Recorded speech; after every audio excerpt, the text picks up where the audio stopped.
Hop. Allez.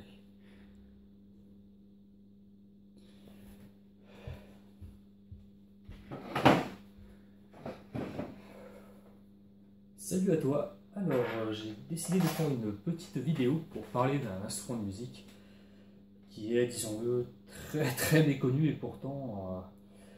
non, je vais la refaire. Salut à toi. Alors, j'ai décidé de faire une petite vidéo pour vous te parler d'un instrument de musique qui est très peu connu et pourtant remarquable. Alors, disons que moi, en termes de rapport awesomeness sur temps d'apprentissage, ça explose tous les instruments de musique, je te jure. Je te jure, et j'espère t'en convaincre à travers quelques démonstrations que je ferai un petit peu plus loin dans la vidéo. Donc, alors, tout d'abord, avant d'entamer la démonstration, on va un petit peu parler de cet instrument. Qu'est-ce que c'est que la guimbarde? Donc la guimbarde, comme tu peux le voir, là j'en ai une, j'ai un jeu de 3 guimbardes qui ont chacune leur spécificité. Donc là j'ai une guimbarde qui est relativement petite, ouzbékistanaise. Là j'ai une guimbarde un petit peu plus design et qui génération relativement grave. Là j'ai une guimbarde qui est un petit peu plus classique. Bon, celle-là a malheureusement la tige qui est endommagée, donc là il manque l'extrémité, le prolongement. Alors, donc la guimbarde, qu'est-ce que c'est? Alors moi je qualifierais cet instrument d'instrument à vent, tout simplement car il se joue avec la bouche uniquement et le son va être généré à travers la cavité buccale. Guimbarde, ça veut dire harpe juive, Jew harp en anglais, ne me demandez absolument pas pourquoi. C'est également, il y a aussi un autre instrument de musique qui serait a priori l'ancêtre de la guimbarde, mais ça je suis pas à 100% sûr, c'est le berimbau, c'est un instrument... regardez cette image, c'est un instrument qui est utilisé en capoeira et qui ressemble à une espèce de grand arc avec un tige métallique qui, il est vrai, provoque des sons assez similaires à ceux de la guimbarde. Ouais, donc là, sans plus attendre, maintenant je vais vous jouer 2-3 petits airs de guimbarde et j'espère que ça vous convaincra de vous y mettre éventuellement. Donc là, je vais commencer à jouer avec cette guimbarde-là, la toute petite, la guimbarde ouzbékistanaise. Donc là, c'est parti. C'est très simple, hein. Enfin, c'est très simple quand on sait faire, mais vraiment, en à peine 1 heure d'apprentissage, vous pouvez savoir à peu près en jouer. Donc là, erreur à ne pas faire, c'est de serrer trop les dents. Il faut en fait accoler le cadre de la guimbarde contre sa mâchoire inférieure et supérieure, comme ceci. Voilà. Et laisser un espace suffisant entre ses dents pour pouvoir laisser la tige métallique faire des va-et-vient sans que ça vous explose, sans que ça vous lime le haut des dents, qui fait très très mal, surtout quand on débute. Alors, c'est parti. Donc là, je colle, je referme les lèvres.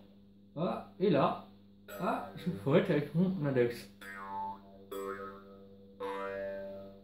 Voilà, ça c'est le son de base, rien d'extraordinaire. On va pousser un petit peu plus loin maintenant.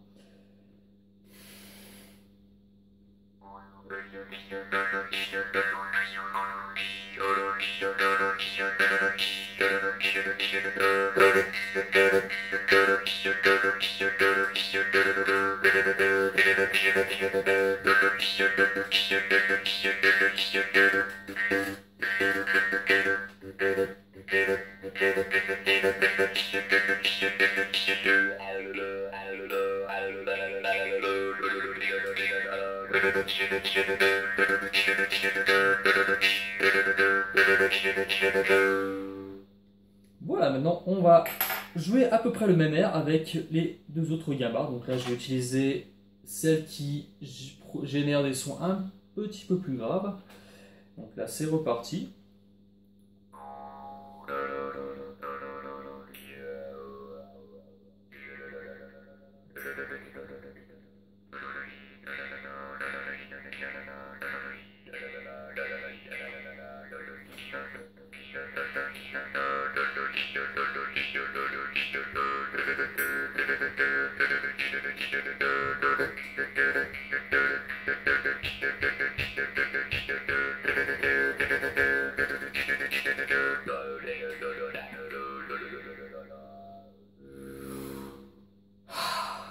Et enfin, Faisons de même avec le modèle standard, donc malheureusement avec la tige pétée.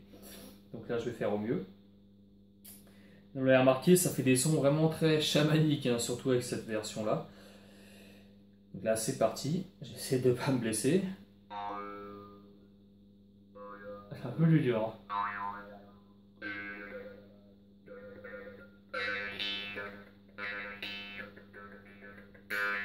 Ah non, là j'y arrive vraiment pas, là il faut que je me rachète une heure. Bon bref, ça vous a donné quand même un bel aperçu de ce qu'est la guimbarde.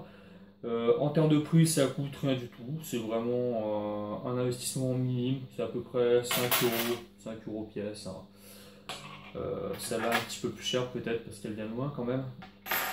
Mais voilà, j'espère que ça vous aura plu, que vous aurez découvert un instrument qui est insolite. Donc là, si vous voulez amuser la galerie, n'hésitez pas à vous en procurer. Hein.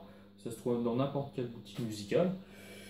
Et puis voilà, donc c'est appréciable, c'est rapide. L'apprentissage est très rapide, 1 heure seulement. C'est bon aussi pour la respiration, je trouve. Quand j'en joue 5 minutes, là, je trouve que ça m'aère bien les poumons, c'est cool. Donc ça, petit avantage supplémentaire.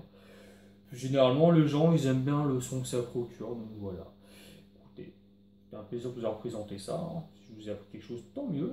Puis, écoutez, n'hésitez pas à vous abonner à ma chaîne en bas de la vidéo. Et je vous dis à une prochaine pour une autre vidéo. Ciao, ciao!